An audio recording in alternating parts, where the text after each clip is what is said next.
High সবাইকে, তোমরা সবাই কেমন আছো? আজকে সেটিং পাউডার মানে লুজ পাউডার নিয়ে কিছু একটা বলবো।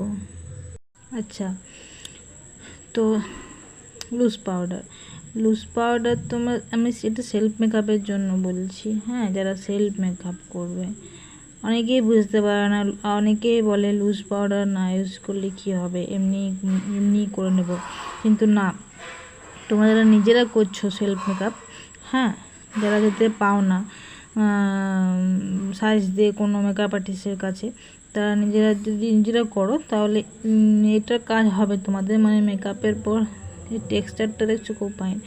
তো মেকআপের পর কি হয়, লাইন্স পড়ে যায়। হ্যাঁ, স্মাইল লাইন, চোখের নিচে লাইন্স, ওইগুলো পড়বে না।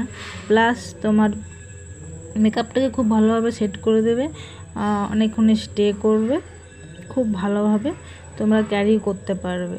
হ্যাঁ, প্যাচি হবে না। কি সামার বলো উইন্টার বলো, লুজ পাউডার ইউজ করা খুবই দরকার।